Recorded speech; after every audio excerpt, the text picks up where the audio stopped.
My name is Joseph Perez, and I was in the Marine Corps from the year of 68 to 1970. Mostly, I was in Vietnam. Well, I knew I was going to get drafted, and I wanted to have a choice of what branch I wanted to be in. I joined the Marines five days after I graduated from high school. But when I got to Vietnam, it was during Tet. They already knew where the enemy was, so they didn't need anybody in recon. So they sent me to a rifle team squad. They were short of soldiers during Tet. And so they put me in with the regular. But every time I would get in trouble with the officers, they said, well, send me to recon where I belong. So they never did. They just kept me because I knew it was more advanced training, and it helped me and helped my men to survive because they give you at recon. They give you skills how to read the map perfect and how call in air support and a lot of stuff. We would go out, search and destroy patrols, and then we would go into night ambushes at night. And then we would wait for the higher up to call in operations. I was in two major operations, Operation Oklahoma Hills and Operation Pipestone Canyon. That was like for 30 days you go out, search and destroy the enemy bunkers and placements, this and that. After the operation it would last maybe 30 days, and then it would send us to a little rest camp to get resupplied and this and that. We never had a hot meal. We had these sea rats, these little cans, and then you would warm them up with these little, look like Alka-Seltzer pills. You heat them up and you try to heat up your meals. You slept on the ground, especially when they had the monsoon. You were always wet. The rivers were always high. You had to be careful. Leeches. You just have to psych yourself. You're always afraid. You're at night. There's no lights. There's nothing. And you're only with six people, 6 soldiers sometimes. And you go out there in a certain area, and you wait for them to come by and try to ambush them. You're like a sitting ducks, and sometimes they ambush you. They used to send us over there because the rest of the body would stay back, and we were like the point guards in case they would try to overrun us. So we would be like the warning. We would try to shoot a few of them and try to go back to our lines. And sometimes it worked, and sometimes they would massacre us. As a squad leader, you have three fire team leaders, and those fire team leaders are responsible for 3 people. So I have to make sure none of them get sick, make sure they have ample supplies like food. I have to order supplies, ammunition, make sure they get dry socks, make sure their boots are well maintained, and I'm more less like a father and a friend. They come to me, their problems, then I have to tell the captain or the lieutenant, his problems. So I'm like the middleman, and I gotta take care of them because they take care of me too. I have to have the respect because if you don't, you lose confidence, and they won't listen to you. You gotta be a friend. Plus, you have to have discipline too. Those incidents There wasn't that many happy times, but there was one guy, one of my guys, whose name was Chester McAllister. He had this little those cassette tapes, and he would play this country music every chance we had, every chance. I mean, we memorized those songs. There were those old country, Hank Williams, and Tammy Wynette. We got so sick of it. So one time he was gonna go on R&R, but he was broke. He didn't have no money. So, and he wanted to go bad to R&R. He had to get out of there. So we told him, okay, well, I'll pitch in $50, whatever, and buy the tape from him. And he said, okay. So we collected something like $300, $400. So That's a lot of money. yeah.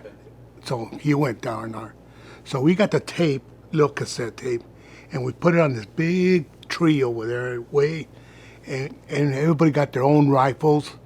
We got a bazooka. Someone's got the M79 round, and we fired it. We wanted to destroy it, but it was something to do for that split time. So we were relieved we weren't going to hear no more songs. So what happens? He comes back. He had another tape, a copy. So he started playing again. So we just started laughing, and it was a good moment at the time. Yeah. I received one Purple Heart was on the night ambush. We were gonna get set in to get instead of ambushing them, they ambushed us, and I got wounded in my thighs, and they dragged me out. My men, they dragged me to the friendly lines, and that's all I remember. After that, I loss of blood. I just Sure. they told me I had a choice, either go to Japan or Guam, and I said at the time I didn't care where, so they sent me to Guam, and I was there 2 months. They were healing my wounds, but I went back. I went back to Vietnam after 2 months. And after my third heart, when you get 3 Purple Hearts, you go home back into country automatically. So I didn't serve you're supposed to serve 13 months. I only served 12 because I got my last heart. And they sent me home. When I got wounded, the last time I was in the hospital, and I always wanted to know why I was over there as a rifleman.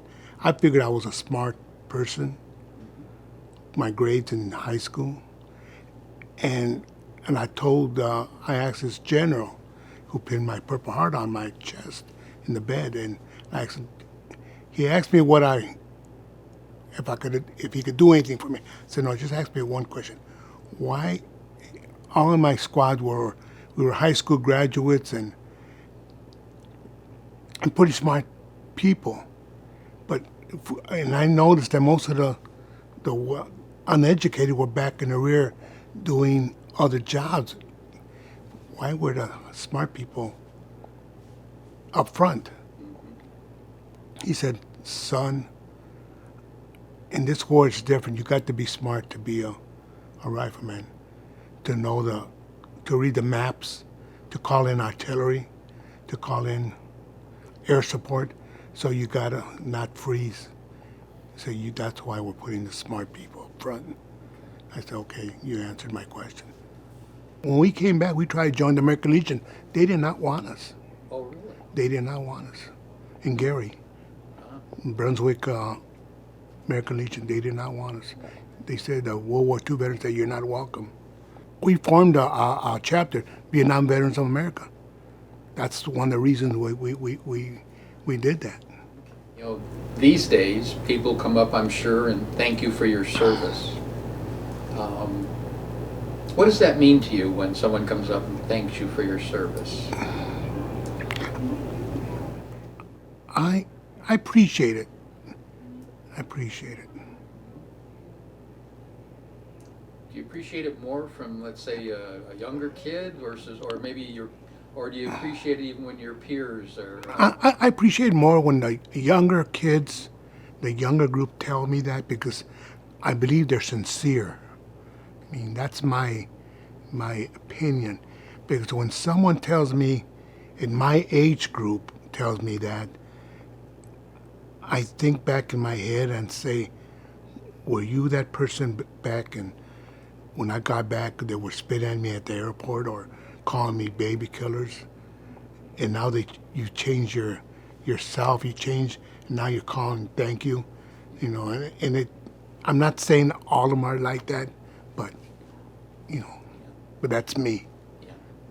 thinking about that. I mean, I went back to where I used to work, but I didn't want to do the same job that I did, labor. I didn't want to do what my father did. He worked labor, this and that, and I didn't want. I wanted a craft. I wanted to do something useful, something that. So, I went to be a mechanic in overhead cranes, and but I had to go to trade school, and I went to the trade school, Ivy Tech, and for 3 years. I've been married 49 years. 49 Eh, years? Yes, Great. I have two wonderful children, and two grandchildren. Good working. Woodworking. It's been my hobby. I had a lot of issues when I came back. Drinking, one, and so I was going for therapy at the VA, seeing a counselor, and I wanted to quit drinking real bad, and my wife wanted it, even more. And and she told me, well, what did you like to do before you were in the service? I said, well, I used to love woodworking in high school, in wood shop. She said, well, why don't you go back to it? And I did. I started going to take classes. I went to school, Ivy Tech, for woodworking. And when I retired, my coworkers bought me tools. They bought me woodworking tools. So I've done it for 20 years. What's your favorite piece that you've made? Ooh, I made so many things. I made that for thing, a little chest. My favorite is doing chest, cedar chest. Oh, okay. Yes, yes, I done, but I usually do things to donate. Okay. I donate to the DAV so they can raffle it out and make money or whatever. I'm proud of myself. I'm proud of the freedom. I'm proud that my blood was spilled in a foreign soil. That I left my part of me over there because of the price of freedom. Also, I qualified to be buried in Arlington. Oh, That's where I want to be buried. you're going to be buried in Arlington? Yes. Wow. What does that mean to you? It just means just like the Purple Heart. Very few sacrifice that, and very few are up there. I mean, that's me. I'm a proud American, but also I'm proud where I came from. I'm not gonna. I'm not ashamed where I came from. I mean, it's nothing to be ashamed of. I'm proud of what I can't change my culture, my what's in me, But also, I'm an American. You could be proud of your heritage and still be proud of being American. Because this country is based on a rainbow coalition. I mean, we have a mixture. You were one of the veterans that went on the first honor flight that honored our Vietnam veterans. Yes, I was. So you were a part of that first group. And what was that like for you to go to the Vietnam Wall again? I know you had been before, but what was it like for you that day? it was it was awesome. I mean, the people that organized it and that sponsored or whatever, it was excellent. I mean, I felt real comfortable. I felt, especially my family was there and waiting for me when I came back. I mean, it was just it was touching. I can't describe it. It was and the person that was with me, it was a lady. She was so nice. You know, she took me everywhere and this and that and I told stories about it and this and that. It was nice. The wall, that was my third time seeing it, so it wasn't really that bad anymore. It wasn't. I I think I healed. It's still a sight, but it's not like the first time. You know, I think I I shed all my tears. I can't shed anymore. If someone was on the fence of taking this trip for honor flight, Hmm. what would you say to them about the trip? I highly recommend every veteran should go on it. It's a good experience. They won't regret it. I've never regretted it. I wish I could go on another one, but you gotta give everybody a chance.